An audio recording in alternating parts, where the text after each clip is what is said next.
How is it practically possible that everyday consumers are currently sitting on over $6 billion in collective utility debt, but at the exact same time, Longhorn Steakhouse is completely selling out of premium lamb chops in record time? Today is Friday, June 26, 2026, and, well, the global economy is throwing off signals that just seem totally contradictory. We've got people going into debt to buy air conditioners while simultaneously pre-ordering $80 video games.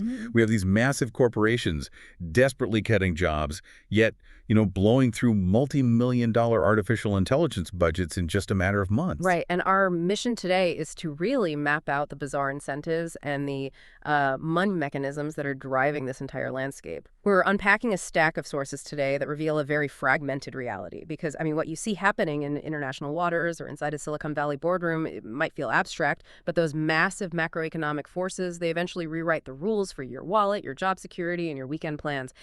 So the major catalyst that threw markets into a blender today is a massive geopolitical disruption, and it just perfectly illustrates how fragile the supply side of the economy actually is right now.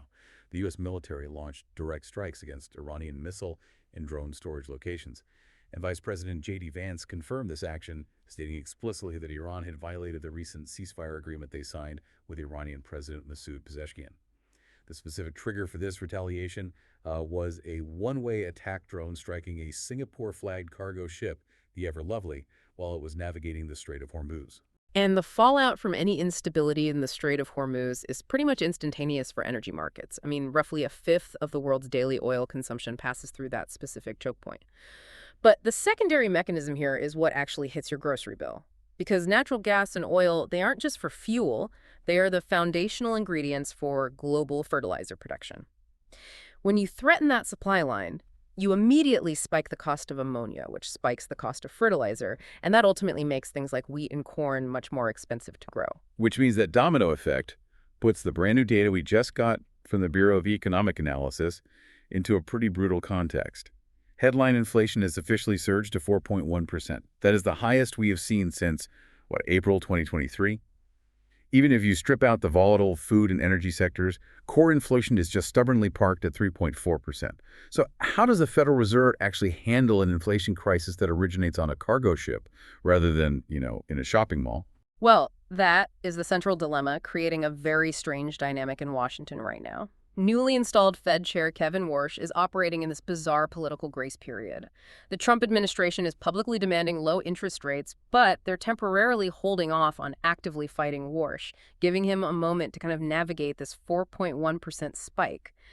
But the real shockwave came from Minneapolis Fed President Neel Kashkari over at the Aspen Ideas Festival. Because back in March, Kashkari was projecting a rate cut. Today, he announced he has completely flipped his model and is now projecting a rate hike by the end of the year. Wait, a rate hike? Just 3 months ago, the market was practically popping champagne expecting cuts.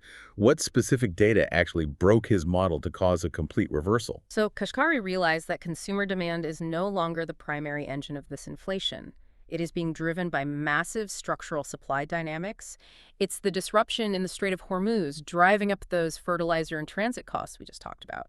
It is the imminent impact of aggressive new tariffs, which, simply act as a tax on imported goods. And crucially, it's the sheer volume of capital, literally hundreds of billions of dollars being poured into building massive data centers and energy infrastructure for AI. Anything touching copper, concrete, or the electrical grid is seeing prices skyrocket because AI development is just consuming those resources at an unprecedented rate. There's a really deep irony here, though. You have political leaders demanding that the central bank lower interest rates to give everyday families a break. But those exact same political leaders are generating the supply-side shocks through sweeping tariffs and kinetic military strikes that make rate cuts economically impossible. It really makes you wonder, are central banks basically powerless when inflation is driven by cargo ships and trade wars rather than credit cards? They're not powerless, but central banks really only wield one incredibly blunt instrument, which is the cost of borrowing money. Raising interest rates makes it more expensive to get a mortgage or a business loan, and that cools down demand. But Jerome Powell or Kevin Warsh, They cannot print more barrels of oil. They cannot deploy a navy to unblock a shipping lane, and raising rates doesn't magically build a data center faster. So when macro pressures squeeze the economy from the supply side, corporate America and Europe are basically forced to respond the only way they can by ruthlessly scrutinizing their two biggest controllable expenses, labor and technology. And that labor squeeze is moving from theoretical to highly visible right now. Just look at the massive restructuring happening at Volkswagen. Reports indicate they are planning the most radical overhaul in their entire 89-year history. They are targeting 100,000 job cuts, which is roughly 15% of their global workforce, and preparing to close 4 manufacturing plants in Germany. And the mechanics behind that Volkswagen decision really highlight a fundamental shift in the global industrial model. This is a direct defensive maneuver against Chinese electric vehicle brands. Chinese manufacturers have a structurally lower cost base, from their battery supply chains all the way down to labor, meaning Volkswagen simply cannot compete on margin while maintaining a post-WWII European industrial headcount. And that hiring freeze at the top of the market is aggressively trickling down to the entry level. Data from the recruitment firm Reed shows a staggering drop in graduate job vacancies.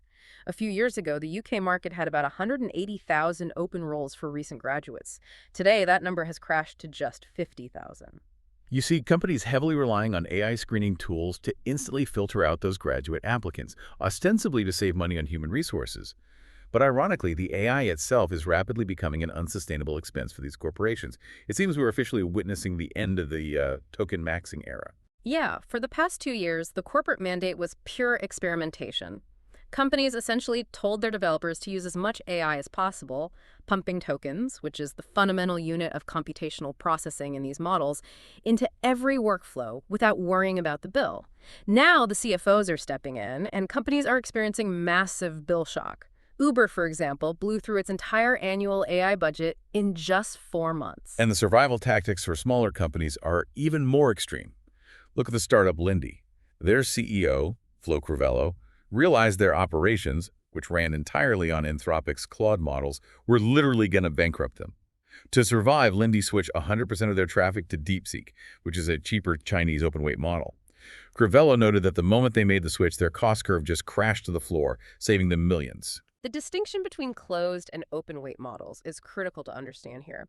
With a closed frontier model like Anthropic or OpenAI, you are constantly pinging their massive servers and paying a premium for their proprietary infrastructure. Open weight means the underlying parameters of the AI are available to developers, so you can run it on your own infrastructure or cheaper cloud instances, avoiding that massive brand markup. This sudden corporate pivot to budget-friendly AI is a massive threat to the frontier developers. Anthropic recently reported a $47 billion annualized run rate, but that valuation is built heavily on unchecked enterprise spending. Now, giants like Microsoft and Google are releasing lighter, vastly cheaper models like Gemini 3.5 Flash, specifically designed to undercut the massive models and capture these budget-conscious CFOs. It really looks identical to the early days of cloud computing. 10 years ago, companies blindly migrated all their data to the cloud, got hit with astronomical Amazon Web Services bills, and suddenly had to invent an entire industry called cloud cost optimization. AI is entering its own ruthless corporate budgeting era. And by the way, if you want to understand more about how these specific corporate cost mechanisms work, you can find Financial Candy, Brain Candy, and classic audiobooks at clarinoratio.com. Adding to that corporate budgeting pressure is a totally new layer of government intervention that makes the tech landscape incredibly precarious. OpenAI just released GPT 5.6, categorizing it into 3 access tiers: Sol, Terra, and Luna. However, to comply with a recent executive order from the Trump administration, access to these models is severely restricted. Only quote-unquote trusted partners can utilize them, citing national cybersecurity concerns. So the most powerful productivity tool on the market is essentially walled off by the government. And at the same time, President Trump is threatening a 100% tariff on any European nation that implements a digital services tax on U.S. tech giants. The UK currently has a 2% levy on tech revenues, making them a direct target. The tech sector is caught in a complete vice twirl. Corporate clients are demanding cheaper alternatives, while the government weaponizes access and international trade rules. Exactly. And shifting our focus from the corporate boardroom down to the everyday consumer, we see an entirely different set of survival mechanics. Everyday people are absorbing these exact same margin pressures, higher inflation, utility costs, job insecurity, but their spending behavior is incredibly paradoxical. Darden Restaurants, which owns multiple major chains, just released their earnings. Fine dining brands like the Capitol Grill are missing expectations. Olive Garden, which caters to the middle income family, is remarkably weak, growing only 2.4%, but Longhorn Steakhouse is surging up 9.5%.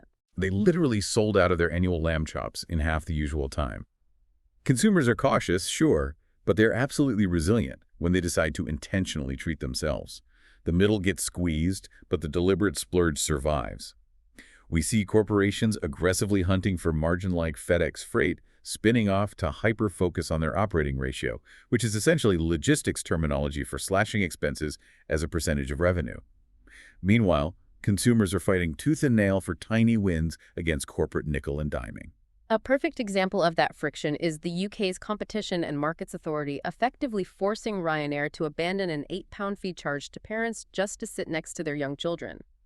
Ryan dismissed it as a minor policy tweak, but it represents a rare moment where regulatory pressure forced a corporation to prioritize basic consumer experience over pure operational efficiency. But that friction turns into outright— I call this the steak in video games effect. It is a modern, much more expensive update to the classic lipstick effect, where people buy small cosmetics during a recession. We have people going into billions of dollars of collective utility debt, but they will happily drop about $80 on the pre-order for GTA 6, a game that cost an estimated $1 billion to develop and launches November 19th. They will finance a $2,000 AC unit, and they will go out for a Longhorn steak. And that steak in video games effect perfectly encapsulates why traditional consumer confidence metrics feel broken right now. The psychology driving that behavior is a complete abandonment of long-term financial prudence in favor of immediate comfort. When the macro environment feels entirely out of your control, whether it's sticky 4.1% inflation, skyrocketing housing costs, or geopolitical instability in the Middle East, the rational human response is often to optimize for the present moment. A video game offers hundreds of hours of immersive escapism. An air conditioning unit provides instant physical relief from climate stress. A steak dinner is a tangible reward at the end of a hard week. When the long-term math stops making sense, short-term gratification becomes the only logical priority for the average consumer. While everyday consumers are juggling past due utility bills and financing air conditioners, the ultra-wealthy are playing a completely different economic game with a separate set of rules. The House Oversight hearing this week provided a stunning look into this reality. Former Apollo CEO Leon Black actually walked out of the hearing, refusing to discuss non-disclosure agreements. But what was his specific defense regarding his financial relationship with Jeffrey Epstein? His defense was frankly staggering. Black claimed he paid Epstein $158 million purely because Epstein provided highly specialized tax advice that solved a massive estate problem, ultimately saving Black's family billions of dollars. Wait, $158 million just for tax advice? The standard tax code doesn't even feel like a set of laws at that level of wealth. Yeah. It's more like a piece of faulty software, and billionaires are simply paying 9 figures to hire the best hackers to find the exploits. That is exactly the mechanism at play. When you have the capital to deploy those kinds of resources, you engage in strategies like buy, borrow, die. This is where the wealthy use their massive, appreciating stock portfolios as collateral to secure low-interest cash loans from banks. They use the borrowed cash to fund their lavish lifestyles. Because loans are not classified as taxable income, they pay zero income tax. And then when they die, the assets pass to their heirs with a step-up in basis, which wipes out the capital gains tax entirely. We see a different but equally opaque version of this with King Charles, who recently published his £12.9 million tax bill. The detail that really stands out is that his income tax, capital gains, and inheritance tax payments are entirely voluntary. Right. The king's tax obligations are not governed by standard parliamentary law. They are dictated by a memorandum of understanding drafted way back in 1993. Furthermore, he can effectively deduct official royal business from his privy purse income, utilizing entirely unique tax-free avenues to fund his household operations. It is a completely separate financial reality. And politicians are desperately trying to figure out how to tax this untouchable wealth. In California, Governor Gavin Newsom is calling for a national billionaires tax, specifically to close loopholes like the buy, borrow, die strategy. Interestingly, though, Newsom strongly opposes a state-level wealth tax in California, openly arguing that billionaires will simply pack up and flee to Texas or Florida if California acts alone. Over in the UK, the expected incoming Prime Minister Andy Burnham is currently hunting for a chancellor. He's looking at names like Ed Miliband, Wes Streeting, and Pat McFadden. Whoever takes that role has an impossible task: somehow balance market-friendly growth to keep the bond markets happy, while funding desperate welfare reform for a population sitting on $6.4 billion in energy debt. The political tension always revolves around enforceability. Because of wealth at the Leon Black level can afford to pay $158 million just to legally hack the tax code, is Governor Newsom's idea of a federal minimum tax actually enforceable? The structural reality is that capital is highly mobile, and the mechanisms used to shield it are infinitely adaptable. Synthesizing everything we have mapped out today, we are looking at an economy fracturing into distinct realities. At the top, you have a macro environment choked by supply chain disruptions in the Middle East, making inflation incredibly difficult for central banks to manage. In the middle, you have a corporate technology sector obsessed with reining in massive AI budgets while simultaneously cutting tens of thousands of manufacturing jobs. And down at the foundational level, everyday consumers are seeking expensive escapism to cope with margin pressures, while the ultra-wealthy utilize specialized financial mechanisms to save billions. The critical thread connecting all these realities is access to efficiency. Whether it is a corporation using an open-weight AI model to slash costs, or a billionaire hiring an advisor to eliminate tax liability, the entities that survive this current economic pressure are the ones with the capital to buy efficiency. Which leaves us with a pretty provocative thought regarding the future of these systems. We are seeing revolutionary productivity tools like OpenAI's GPT 5.6 being throttled for cybersecurity reasons, limited only to government-approved trusted partners. If the ultimate cost-saving and productivity technologies remain locked behind government and corporate moats, the divide between everyday efficiency and elite corporate efficiency is only going to widen. If only the biggest players get access to the best AI, the rest of the economy is going to be left fighting for the scraps. That's Financial Candy for Friday. We'll be back on Monday. For more listening over the weekend, be sure to check out Sunday Candy or Debate Candy.